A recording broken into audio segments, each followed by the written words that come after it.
welcome to another episode of Debatable with your hosts, Nina and Kyle. I'm Nina. I'm Kyle. And for today, we're going to talk about nationals. Because Today is nationals. Yeah. By the time we're releasing this, it's day 0 of NDC. That means I'm probably there already in Cebu, and Kyle's just at home enjoying his naps that I won't get for a week. I envy you. Oh no, you have exams. I don't envy you. Yeah, it's not exams. Alright, so we're going to talk about nationals because I think that it's a different ball game altogether. We're just going to teach you how to survive it. Hopefully, these are helpful things to get you through the next week. And even after NDC, these are generally just good tips to hold on to during majors, whether it's Worlds or UADC or even regionals. Because I think that they're very different from IVs. IVs just last 2-3 days. This is like one whole week of stress. Oh god, I don't miss that. I don't miss having to debate every single day for an entire week. And for an entire day at that. So it's very tiring. Yeah. So I've competed in 8 nationals, so 4 NDCs and 4 PIGCs. And I guess, given this NDC, I've been in 10 total nationals. My god. Because I'm AdScore for PIGC this year and... Yeah, then NDC as yeah. well. Yeah. I did. I competed in 6 nationals, 3 PIDCs, and 3 NDCs. And then I also debated in 4 nationals in high school. So the total is also 10. Oh, right. I forgot. You also have like a high school record. I guess we're just gonna start with some basic things to keep in mind for when you're already there. So I guess the first would be to have matter ready. I mean, it's day 0. Hopefully, you've done your reading. You might or might not need it. Of course, I can't say much because I know the motions. So I'll let Kyle give you some tips on what you think you need to know about. I haven't told him anything. And I'm afraid if I keep talking, I might spill something. Okay, so walang input si Nina. Yeah. Basically. First, when we say have matter ready, we mean really have matter ready. So you have it printed. And for the love of God, if you print a lot of matter, actually read the things that you're printing.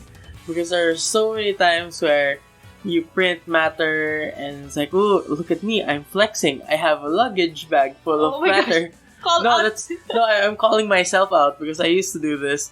Like, look, I have this luggage bag full of matter, but I haven't read any of them. I just printed them the night before, so I could probably read them during prep time. I was like, no, you only have 15 minutes, and if you're gonna have to spend 15 minutes like pouring through your pages, it's not gonna work. Especially if you have a luggage, you have to open the bag, like know what book to get out, whatever. So what's ideal is either you have a system that allows you to pinpoint what matter that you actually have more accurately, or you already read them and then you remember that you have them and you just bring out the printed matter to refresh your memory on the specific details of it. So when you're reading your matter, you don't really need to remember all of it. Like, you don't really need to remember the statistics because you're going to have it printed anyway. So what you need to do instead is read as much as you can, as fast as you can, just so that you prime your memory so that when it comes to the motion, you say, oh, I already read this. This is what generally is happening. Let me just refresh my memory on the statistics and the specifics of it all. And also, since Nina can talk about motions, let me talk about the motions. Like, I know that a lot of you are probably listening to this day 0, preparing for rounds, expecting, oh, because Nina is in the AdScore, she might give some hints about what the motions are. I'm preempting all of you. I'm just gonna shut up. She can't, because ethics, and also, I don't know either what the motions will be. So, what I'm gonna do is talk about what I expect motions will look like. I don't know what to say. Oh, I am expecting these topics because it puts Nina in a bad place where she has to either confirm or deny it. That's just a bad idea altogether.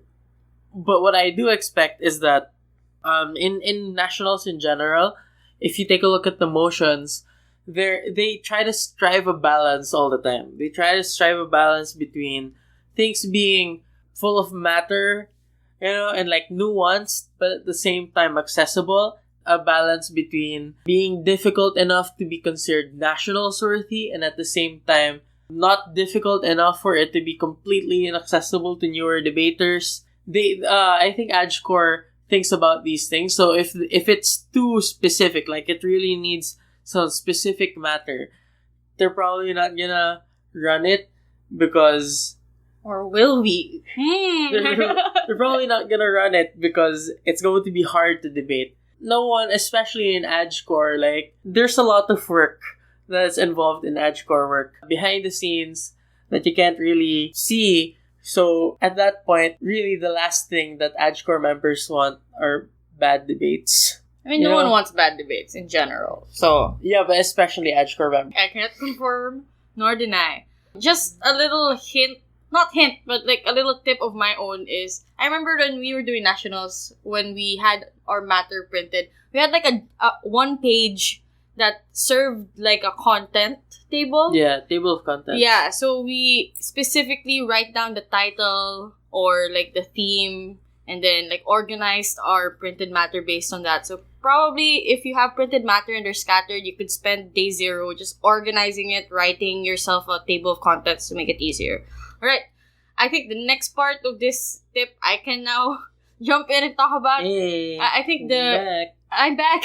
The other important thing is team dynamic. So I think that your relationship with your teammate becomes particularly important during nationals because you only have each other. I mean, you have the rest of your contingent, sure, but I'm pretty sure like they're also concerned with their own team. So given it's BP, it's you two against the world, whether it's your own contingent or other institutions. So coordinate with your partner all the time. I think the first thing that you gotta do in terms of coordinating with your partner is know their schedules. For example, if they have to do some work, like they're not yet done with their finals, then like make sure that you don't stress them out so much. You allocate time in advance for when you're going to, I don't know, brush up together on topics or read together, or maybe if you want a case build still, try to coordinate that. Even during the tournament itself, like Kyle would go missing during nationals for 30 minutes at a time to use the bathroom, and I need to know that so that I don't freak out, especially when roll call is taking place. So just always know where your partner is at every point in time. You are going to like be their parents also during this tournament. Know where they are all the time. Just for practical reasons. Maybe they're smoking, or maybe they're eating food, or maybe they're missing because they're doing their own private time. I don't know. Just know. I don't know what people do How during cryptic. the break. I don't know what their private time is. Maybe they're reading or listening to this podcast or flirting with others. Just know where they are. You need to keep your partners fed. So I had this debate juju where I wasn't allowed to eat tournament food because I used to think that if I eat tournament food, I wouldn't break or do well during break rounds. And I know this because the very first time I went to a grand final, I never ate anything during the entire tournament. I didn't eat the entire time. So I feel like I attributed my performance to the fact that I was just constantly hungry. Because like I was on hunger mode. Like I was on survival mode according to my brain. So that's the reason why Nina decided, how about I keep you fed but not necessarily through tournament food. So she made the system where she basically libres me. And I was like, yeah. Yes, that is definitely my yes. Oh yes. my gosh, I just remembered how expensive you are to have as a partner because I have to order like delivery every round just to make sure he keeps his juju and also like not faint during rounds. Besides keeping them fed, also keep them hydrated. So Kyle always forgets to bring water, so I make sure that I have a big enough water jug for the both of us. And I think that you should always like make sure that your partner has water with them. Either share it, or if you're laway conscious or not the type that likes sharing, make sure you buy for them when you have time to. Because really, like, water goes a long way. You have no idea how important this is going to be for the tournament. So keep it stocked. Also, for this NDC, please bring your own water jug. It's day 0. If you don't have one, just buy yourself a bottle that you will refill. Because we want to save the environment. Do not waste a lot of money on plastics. I feel like paper and plastic bottles are really like the the main things that we end up polluting every tournament. And it's kind of sad after the tournament ends and you see the trash all around. You need all of these things. You need to keep your partner fed. You need to keep yourself fed, hydrated. You need to know where you guys are. The reason for that is because it is exhausting. Nationals is exhausting. It's exhausting. Okay, I'm so tired. Calm down. I'm just thinking about what Nina will have to go through, about what you guys will have to go through, and I'm already so tired. What more if I was there? Or if you were there. Well, I'd have more fun. Yee! Yee! I'm gonna miss you. Yee, but also Yeah, alright. So, besides your dynamic with your partner, please wear comfy clothes also. I love, dressing up for nationals. Who doesn't? I usually coordinate outfits with Kyle. But make sure that it won't hurt you. So, do not wear heels for all the rounds if you know that you're not the type that's good with heels. Or do not wear things that might make you sweat a lot. Or don't wear things that you generally don't want to wear during an entire day of debating. So my suggestion in particular, I mean, it's very different per person. So I'm just keeping it vague. Just make sure you prioritize your comfort. I would wear pajamas every day if I could, if schools allowed me to. UP allows me to, which is why sometimes I do. But given the dress code of this tournament, just try to strike a balance between not getting kicked out of the venue, but being comfortable in your own skin, especially during day 2. So day 0 is just like council meeting, ADG briefing. You don't need to dress up for that. It's like no one's gonna see you that much anyway, so don't.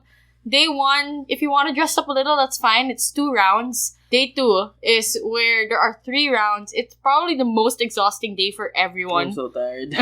So just wear whatever makes you comfortable because it will be grueling. And you don't want to end the round tired from exhaustion of yelling the whole day. And also tired with walking, tired because of how tight your clothes are, etc. There might be a perceived need for you to power dress. But for the love of God, don't be the type of person. I mean, you can be if you want to, but in my opinion, you shouldn't strive to be the kind of person who would wear a prom dress to day 2, the most exhausting day ever. Calm down, you're not gonna go there. I'm so. No, okay. I think the reason why Kyle is very exhausted was he saw how stressful PIDC was for me. Because he was just there as emotional support the whole time. He wasn't even AdGcore, he wasn't competing. He was just physically present, and he was so drained. Oh, I swung reason. 2 rounds. Oh, you swung 2 rounds. I swung 2 rounds, and I was, how did I used to do this? You're just out of practice, you know? Alright. So besides the comfort level of your outfit, you also have to prioritize your mindset. So I think the most important tip I could give you is every round, especially in the preliminaries, weigh the same. So round 1 is the same as round 7. I know some people think that round 7 is a lot more crucial because it's the last round. But remember, in the end, it all average out. It's like each round will be weighed the same in the tabs anyway. So make sure that you divide your energy to make sure that you're consistent in your performance. So round 1, you have to do really great, but you have to make sure that you perform such that your round 7 won't be your worst round because you're so tired already. Yeah. The reason why lots of people think that round 7 is the most crucial is because hindi ka na makakabawi eh. You can't make up for it anymore. On the other hand, if you don't do so well in round 1, you can still make up for it in the following rounds. But that is, while a valid way of thinking, I also think that it neglects the fact that you can't make up for a bad performance in round 1 either. Even if you can probably get a lot of points, even after a bad round 1 performance, you still will never be able to get back the lost points from round 1. I got it. Do you get me? I got it. You're not really able to make up for it because you can't really take back the points that you lost from that round. In that sense, every single round weighs exactly the same. From an objective debater utility standpoint, they're all supposed to weigh the same. So it would be a little bit irrational to think of the latter rounds as more important than the first rounds. Yeah. And either way, I hope AdGcore, whoever they are, makes it such that the value of the rounds are all the same anyway based on the motions. Another reason why it's important to think of each round as separate is because it might affect how you perform too. So, if you do badly in round 1 and round 2, I hope you don't. But if you end up doing that, do not think that it's a precursor to how you're going to perform for the next 5 rounds. Because everything's different every round. It's a fresh reset because your judges are different. The motion's different. Your opponents are different. Hopefully, you as a person and you as a team act different as well because you've learned more. Maybe this round wasn't your specialty topic, but the next round is. So just make sure that you enter each round with a fresh perspective. Do not sulk over your previous round or do not bathe in the high of your win in the previous round because that can all change as the tournament progresses. Take it slow, but at the same time, make sure that you're ready to treat each round as a new day in essence. Yeah. The most important thing is that you are different. You are a different entity. There's a saying by Heraclitus or Heraclitus, depending on how fancy you want to be, that a person can't step into the same river twice because it is no longer the same river and you are no longer the same person. Wow. The same applies in debate tournaments because nationals, while what some of the most tiring things that you could subject yourself to, is also a place where you can experience the most amount of growth in a short amount of time. Yeah. This means that every single round, you have to assess your performance and what you are currently as a debater. So, Nina and I used to have this practice where every single round, even before NDC, we would take note of our comments and we would make a checklist. And we'd have to make sure that every single round following that, the items that needed to be addressed in the previous rounds that we included in the checklist were still checked. You know, like... Yeah. So, for example, if we weren't clear in round 1, we'll make sure for round 2 that we fixate a little bit more on our clarity because we knew that it might have cost us or might eventually cost us like future rounds. I guess the last tip I have is just have fun. Nationals is where you usually either end up hating debate so much or falling in love with it again. And we really hope that after this nationals, you don't hate the sport, you don't decide to quit. And the way to do that is not just through winning, but mingling with other institutions. Like, nationals is unique because you get to compete with people that you don't usually see in your own circuits. Because you now see people from, well, as someone from Manila, I get to meet everyone who's not from Manila. I get to meet new faces. I get to, like, reunite with old faces. And usually, every night, I would usually go drinking before, but I would not recommend you go to rounds hungover. But if you're good at that, who am I to judge? I have no ascendancy. Haha, you and Papa. Yeah. This is your edge score, guys. Yeah, we and Papa, like, for Philippine Debate Open, during break night, we just went and drank as much as we could with each other, even if we were against each other in octos. They were trying to get each other hungover the next day because we were against each other's teams.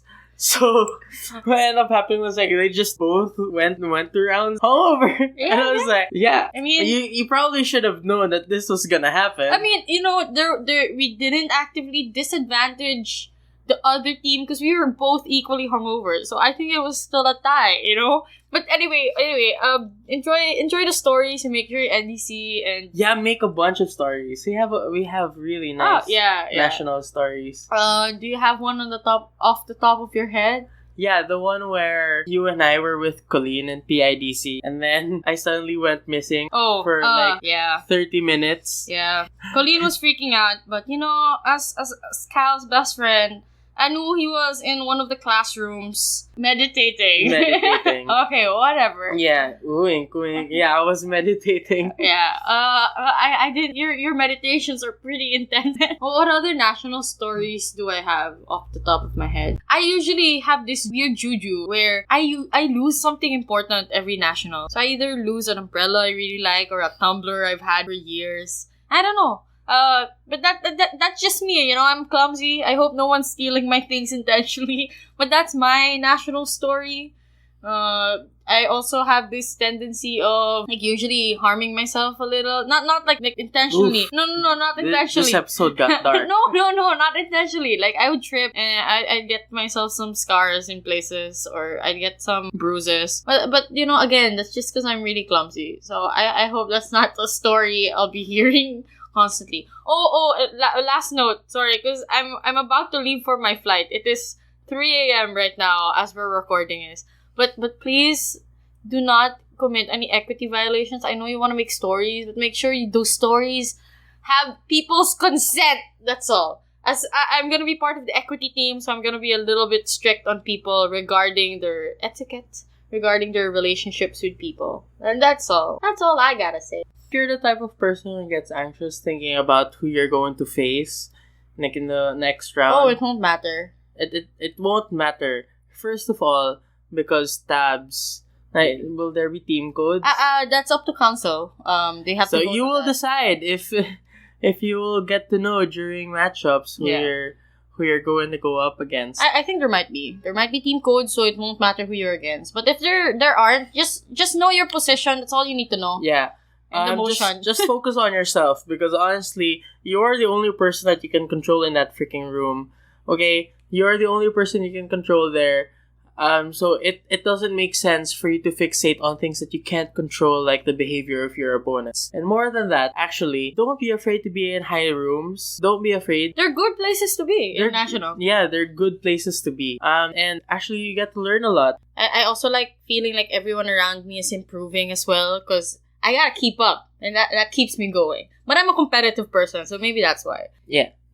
Alright, so that's it for our Day 2 pre-NDC episode. If you see me during the tournament, please buy stickers. We have a new bunch that's in my bag. Just feel free to approach me. Also, I might go around with my mic and ask some questions and interview people in the tournament. So, obviously, I'll ask for your consent. I won't just barrage in and force you to speak. But if you're the type that wants to be on a podcast, then just approach me. That could be your nationals memory. That could be your nationals memory. Yeah. Alright. Yeah. Again, I can't stress this enough. It is so tiring to be in Relax. Conserve energy. Conserve energy. Don't use up more energy than you need to. I think they got it, though. They got it. I'm just very concerned, I believe in you, Philippine babies. Baby. Oh, I'm so young. I am a young person. I am 20 years old. I can do whatever I want. Yeah, I think people can do whatever they want. You're just tired because you're a law student. When you get to be my age, at the hype age of 21, debate boomer. You're a debate boomer. You get to realize shit. I don't know. You don't know how you I respect y'all so hard. Yeah. I'm old. I'm older than Kyle, and I'm still here. So just imagine how tired we are. Alright, that's it. We won't keep you long. Please wake up on time during all the rounds. I will drop you if you're not there on time and if you're delaying the tournament. But don't be afraid of me. Okay. Don't be afraid of her. Haha, but she'll drop you. Yeah. Bye. Bye. I have to go to my flight. Bye-bye.